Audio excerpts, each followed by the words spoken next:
Segundo o livro de Samuel, capítulo 1, Davi recebe a notícia da morte de Saul. Depois que Saul morreu, Davi voltou da sua vitória sobre os amalequitas e ficou 2 dias na cidade de Ziclag.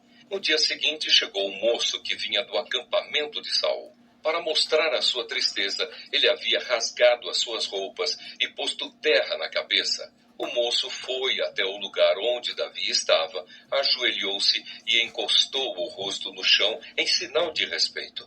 Davi lhe perguntou: "De onde você está vindo?" "Eu fugi do acampamento israelita", respondeu ele. "Conte o que foi que aconteceu", disse Davi. "O nosso exército fugiu da batalha e muitos dos nossos homens foram mortos", disse o moço. "Saul e o seu filho Jonatas também morreram." "Como é que você sabe que Saul e Jonatas estão mortos?" perguntou Davi. E o moço respondeu assim: "Acontece que eu cheguei por acaso ao monte Gilboa e vi Saul apoiado na sua lança. Os carros e os cavaleiros inimigos chegavam cada vez mais perto dele. Então ele se virou, me viu e me chamou. E eu respondi: 'Aqui estou, Senhor.' Saul perguntou quem eu era e eu respondi que era amalequita. Aí ele disse: 'Fui ferido gravemente e estou morrendo. Vem aqui e me mate.'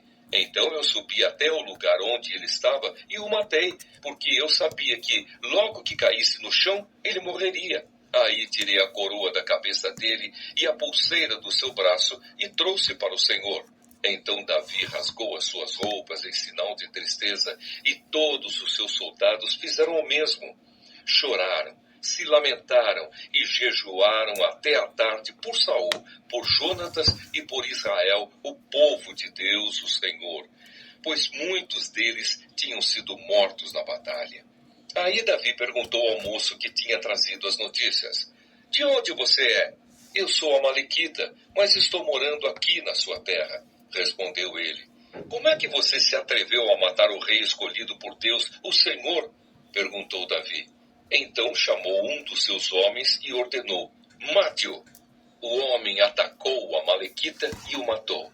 E Davi disse ao amalequita: "O culpado disso foi você mesmo. Você se condenou quando confessou que havia matado o rei escolhido pelo Senhor." Davi chora por Saul e por Jonatas. Davi cantou esta lamentação por Saul e por seu filho Jonatas e ordenou que fosse ensinada ao povo de Judá. Esta lamentação está escrita no livro do Justo. Os nossos líderes estão mortos nos montes de Israel. Caíram os nossos soldados mais valentes. Não contem isso na cidade de Gate, nem nas ruas de Asquelon, para que as mulheres filisteias não se alegrem, nem pulem de contentamento as filhas dos pagãos. Não caia chuva nem orvalho nos montes de Gilboa, e que os seus campos não produzam mais nada, pois ali os escudos dos guerreiros valentes estão cobertos de pó, e o escudo de Saul perdeu o seu brilho. O arco de Jonatas era mortal, e a espada de Saul nunca falhava para derrubar os poderosos e matar os inimigos. Saul e Jonatas, tão queridos e maravilhosos, juntos na vida, juntos na morte, eram mais rápidos do que as águias e mais fortes do que os leões. Mulheres de Israel, chorem por Saul. Ele vestia vocês com vestidos de fina lã vermelha e as enfeitava com joias de ouro. Os soldados mais valentes caíram e foram mortos na batalha. Jonatas está morto nas montanhas. Eu choro por você, meu irmão Jonatas, como eu o estimava. Como era maravilhoso o seu amor para mim, melhor ainda do que o amor das mulheres. Os soldados mais valentes caíram e as suas armas não têm mais utilidade.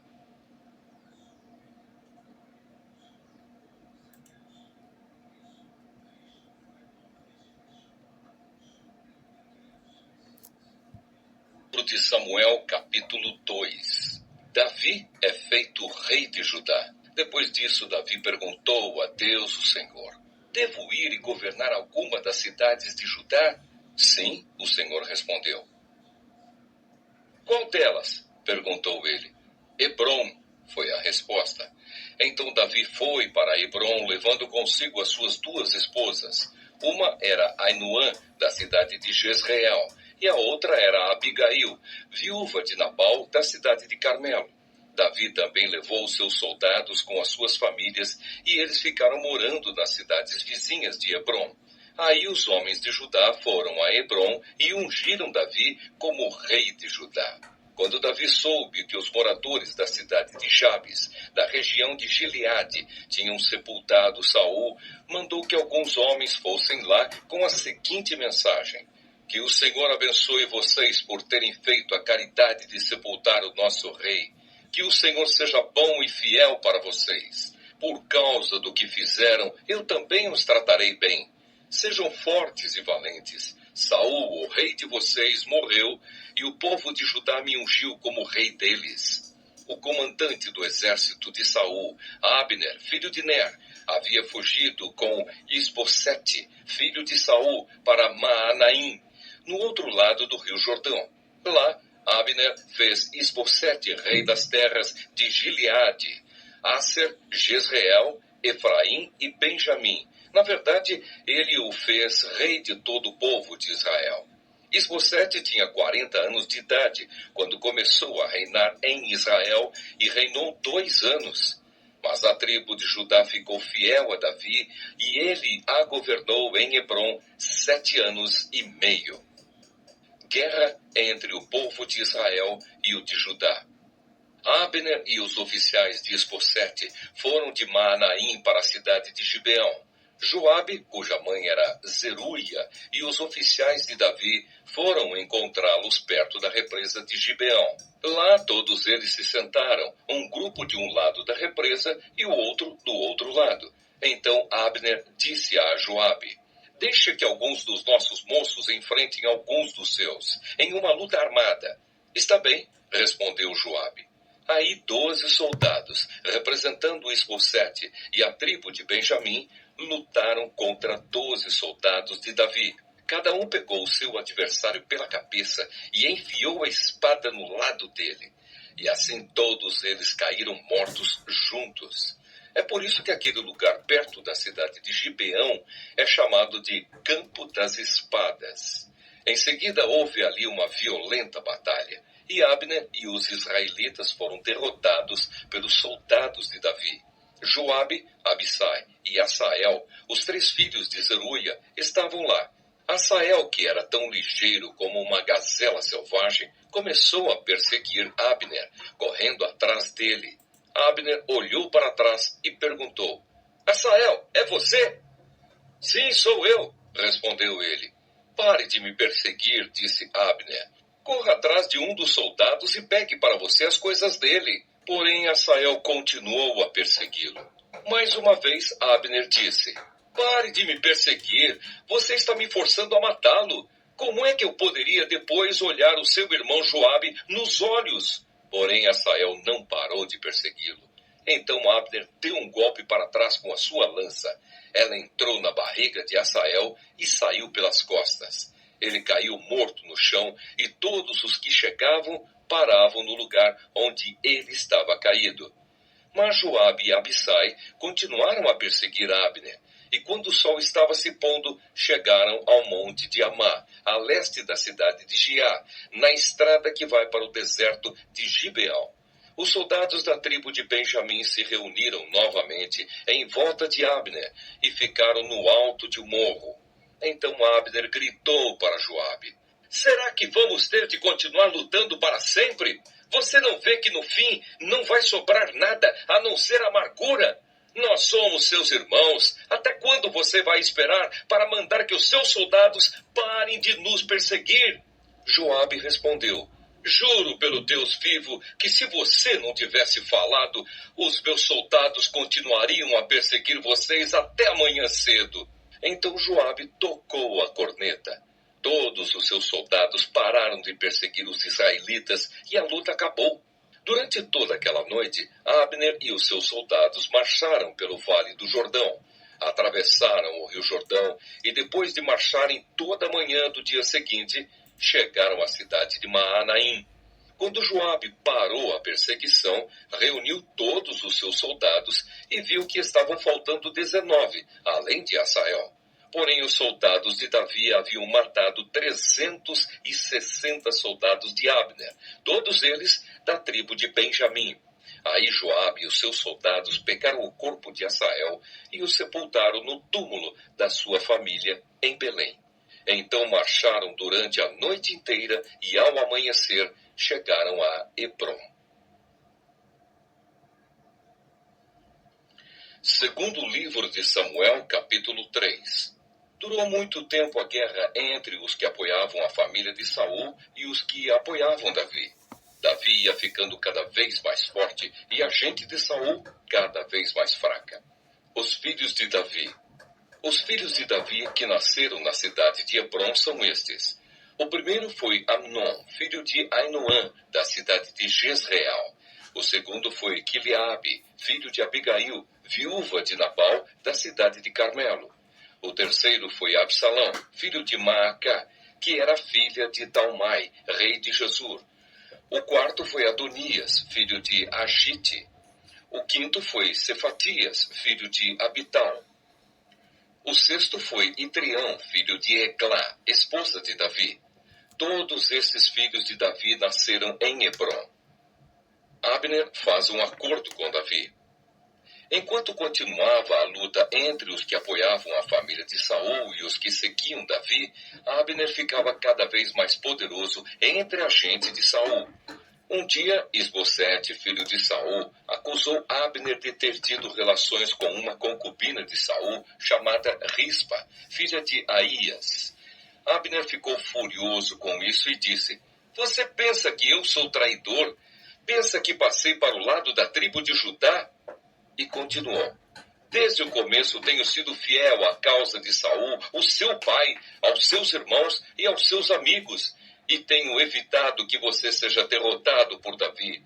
No entanto, hoje você me acusa de ser culpado no caso dessa mulher. O Senhor Deus prometeu a Davi que tiraria o reino de Saul e dos seus descendentes, e que tornaria Davi rei tanto de Israel como de Judá para governar o país inteiro. Que Deus me mate se eu não fizer que isso aconteça." Isbosete tinha medo de Abner, por isso não disse nada. Naquela época, Davi estava na cidade de Hebrom, e Abner lhe mandou mensageiros com o seguinte recado: "Quem vai governar esta terra?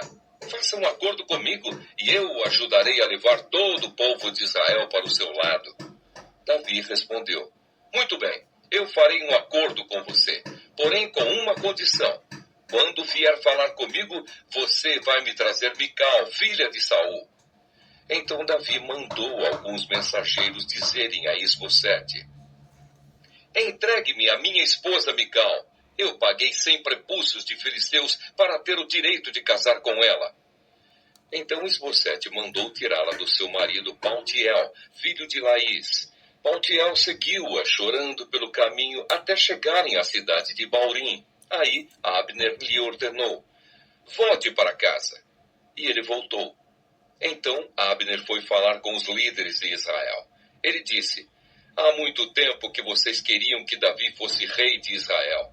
Esta é a hora de agir. Lembrem que o Senhor disse: eu usarei o meu servo Davi para salvar Israel, o meu povo, tanto dos filisteus como de todos os outros inimigos." Abner falou também com o povo da tribo de Benjamim e depois foi a Hebrom para contar a Davi o que o povo de Benjamim e o povo de Israel tinham resolvido. Abner, com 20 homens, foi a Hebrom para se encontrar com Davi, e este lhe ofereceu uma festa. Abner disse a Davi: "Eu irei agora e conquistarei todo o povo de Israel para o Senhor, e eles o aceitarão como rei. Aí o Senhor terá o que deseja e governará o país inteiro."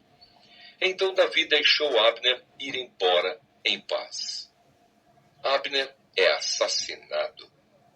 Pouco tempo depois, Joabe e os outros oficiais de Davi voltaram de um ataque rápido, trazendo muitas coisas que haviam tomado dos inimigos. Mas Abner não estava mais em Hebrom com Davi, porque este já o havia deixado ir embora em paz. Quando Joabe chegou com os seus soldados, contaram-lhe que Abner havia ido falar com o rei Davi e que este o havia deixado ir embora em paz. Então Joabe foi falar com o rei. Ele disse: o que foi que o Senhor fez? Abner veio aqui e o Senhor deixou que ele fosse embora sem mais nem menos. Ele veio para enganá-lo, para ficar conhecendo todos os lugares aonde o Senhor vai e tudo o que faz. E o Senhor sabe disso. Logo que saiu de perto de Davi, Joabe mandou mensageiros atrás de Abner. Eles o alcançaram no poço de Sira e o trouxeram de volta. Mas Davi não ficou sabendo disso. Quando Abner chegou a Hebrom, Joabe o levou para o lado do portão, como se quisesse falar com ele em particular, e enfiou um punhal na barriga dele. Assim Abner, filho de Ner, foi assassinado por ter matado Asael, irmão de Joabe. Quando soube disso, Davi disse: o Senhor Deus sabe que eu e os meus seguidores não temos nenhuma culpa no assassinato de Abner. Que o castigo por esse crime caia sobre Joabe e toda a sua família. Que nunca faltem na sua família homens que tenham gonorreia ou doença contagiosa de pele, ou que sejam capazes de fazer somente trabalho de mulher, ou que sejam mortos em batalha, ou que não tenham o que comer. Assim Joabe e o seu irmão Abissai assassinaram Abner, porque ele havia matado Asael, o irmão deles, na batalha de Gibeão. Então Davi mandou que Joabe e os seus soldados chorassem por Abner e que, em sinal de tristeza, rasgassem as suas roupas e vestissem roupas de luto. E no sepultamento, o próprio rei Davi ia caminhando atrás do caixão. Abner foi sepultado em Hebrom e o rei chorou alto perto do seu túmulo, e todo o povo fez o mesmo. E Davi fez esta lamentação para Abner: por que teria Abner de morrer como se fosse um louco? As suas mãos não estavam amarradas, nem estavam atados os seus pés. Ele morreu como alguém que é morto por criminosos. Então o povo chorou novamente por Abner. O povo tentou convencer Davi a comer alguma coisa antes que o dia terminasse, mas ele fez este juramento: que Deus me mate se eu comer alguma coisa antes que o dia acabe. O povo ouviu isso e gostou. De fato, o povo gostava de tudo o que o rei fazia. Assim, todos os seguidores do rei Davi e todo o povo de Israel entenderam que ele não tinha tomado parte no assassinato de Abner. E ele disse aos seus oficiais: fiquem sabendo que hoje morreu um grande líder de Israel. Embora eu seja o rei escolhido por Deus, hoje me sinto fraco. Os filhos de Zeruia são homens violentos demais para mim. Que o Senhor castigue esses criminosos como eles merecem. Segundo livro de Samuel, capítulo 4. Isbosete é assassinado. Quando Isbosete, filho de Saul, soube que Abner havia sido assassinado na cidade de Hebrom, perdeu a coragem, e todo o povo de Israel ficou com medo. Havia 2 oficiais de Isbosete que comandavam os ataques rápidos ao território inimigo. Eles se chamavam Baaná e Recabe, e eram filhos de Rimom, da cidade de Beerote, da tribo de Benjamim. A cidade de Beerote é considerada como parte do território de Benjamim. Os antigos moradores de Beerote haviam fugido para a cidade de Gitaim e eles vivem ali como estrangeiros até hoje. Quando Saul e Jonatas foram mortos em Jezreel, Mefibosete, filho de Jonatas, tinha 5 anos de idade. Ao chegar a notícia da morte de Saul e de Jonatas, a mulher que cuidava de Mefibosete o pegou e fugiu. Mas estava com tanta pressa que o deixou cair e ele ficou manco. Recabe e Baaná foram para a casa de Isbosete e chegaram lá quando ele estava tirando a sua soneca depois do almoço. A mulher que estava na porta peneirando trigo havia ficado com sono e estava dormindo. Por isso Baaná e Recabe entraram em silêncio, foram ao quarto onde Isbosete dormia um sono pesado e o mataram. Então cortaram a cabeça dele e a levaram consigo. Eles caminharam a noite toda pelo vale do rio Jordão. Quando chegaram a Hebrom, mostraram a cabeça de Isbosete ao rei Davi e disseram: Aqui está a cabeça de Isbosete, filho do seu inimigo Saul, que queria matá-lo. Hoje o Senhor Deus vingou o rei, meu senhor, de Saul e dos seus descendentes. Davi respondeu: Eu agarrei e mandei matar o mensageiro que foi ao meu encontro na cidade de Ziclague, pois ele, pensando que estava me dando uma boa notícia, me contou a respeito da morte de Saul. Agora juro pelo Senhor, o Deus vivo, que me salvou de todos os perigos, que eu castigarei muito mais os homens traiçoeiros que mataram um inocente que estava dormindo na sua própria casa. Agora vou me vingar de vocês por terem matado Isbosete e vou varrer vocês da face da terra. Então Davi deu ordem e os seus soldados mataram Recabe e Baana. Depois cortaram as mãos e os pés deles e penduraram perto da represa de Hebrom. E pegaram a cabeça de Isbosete e sepultaram no túmulo de Abner em Hebrom. Segundo livro de Samuel, capítulo 5. Davi é feito rei de Israel e de Judá. Então todas as tribos de Israel foram se encontrar com Davi em Hebrom e disseram: Nós pertencemos ao mesmo povo que você, ó rei. No passado, quando Saul era o nosso rei, você comandou o povo de Israel na batalha, e o Senhor Deus lhe disse que você seria comandante e governador do povo dele. Assim, todos os líderes de Israel foram se encontrar com Davi em Hebrom. Davi fez um acordo sagrado com eles, e eles o ungiram rei de Israel. Ele tinha 30 anos de idade quando se tornou rei e reinou 40 anos. Governou Judá em Hebrom 7 anos e meio e governou Israel e Judá em Jerusalém 33 anos. O rei Davi e os seus soldados foram atacar Jerusalém. Os jebuseus, que eram os moradores da cidade, pensaram que ele não seria capaz de conquistá-la e por isso disseram: Você nunca entrará aqui. Para fazer você ficar do lado de fora, bastam os cegos e os aleijados. Mas Davi tomou a fortaleza de Sião, e ela passou a ser chamada de Cidade de Davi. A coisa aconteceu assim.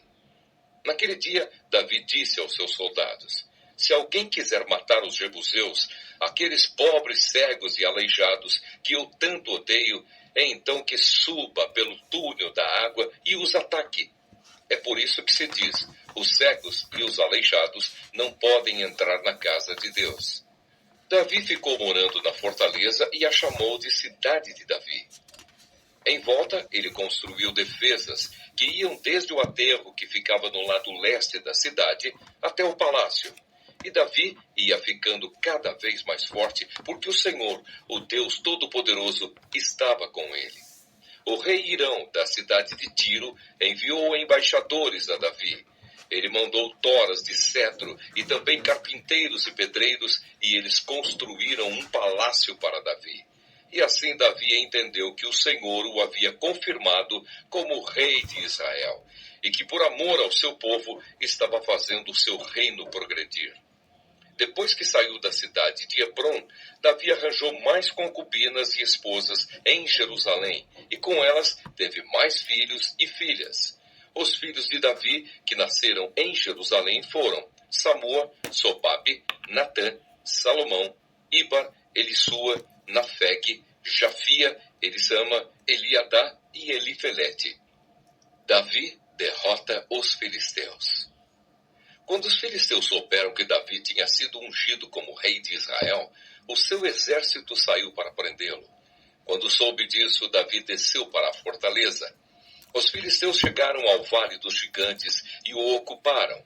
Aí Davi perguntou a Deus, o Senhor: Devo lutar contra os filisteus? Tu me darás a vitória? Vá, disse o Senhor, eu lhe darei a vitória. Então Davi foi até Baal-Perazim e ali venceu os filisteus. Ele disse: Como uma enchente que derruba tudo, assim o Senhor abriu uma brecha no meio dos meus inimigos. Por isso, aquele lugar é chamado de Baal-Perazim.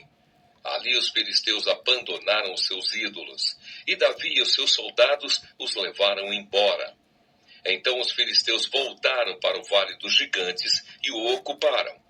Mais uma vez Davi consultou o Senhor e ele respondeu: não os ataque daqui. Dê a volta, vá até as amoreiras e ataque por trás.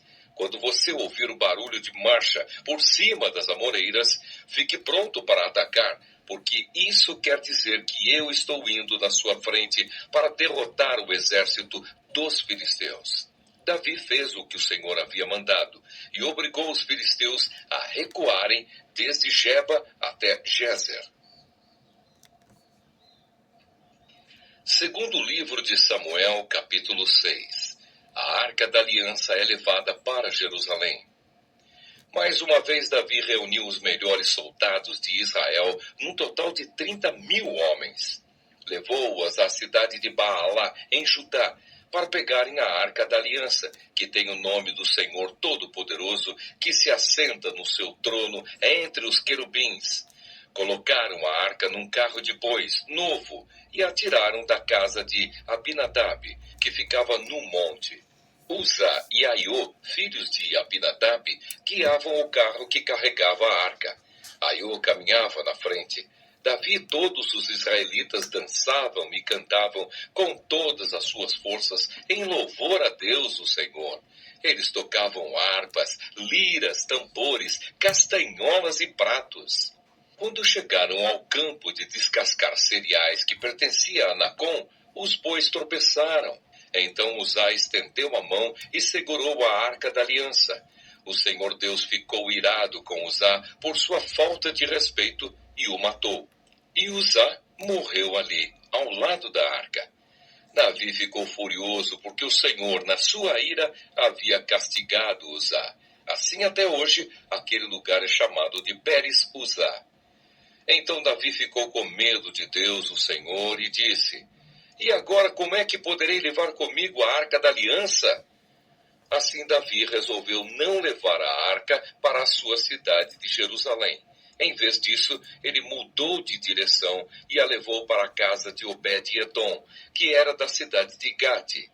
A Arca da Aliança ficou ali 3 meses, e o Senhor abençoou Obed-Edom e a sua família. O rei Davi soube que por causa da arca, o Senhor havia abençoado a família de Obed-Edom e tudo o que ele tinha.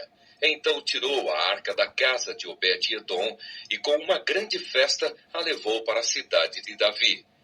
Depois que os homens que carregavam a arca deram 6 passos, Davi ofereceu a Deus em sacrifício um touro e um bezerro gordo. Davi, vestindo o manto sacerdotal de linho, dançou com todo o entusiasmo em louvor a Deus, o Senhor. E assim, ele e todos os israelitas levaram a Arca da Aliança para Jerusalém, com gritos de alegria e sons de trombetas. Quando a arca estava entrando na cidade, Mical, filha de Saul, olhou pela janela, viu o rei Davi pulando e dançando em louvor ao Senhor. Então sentiu por ele um profundo desprezo.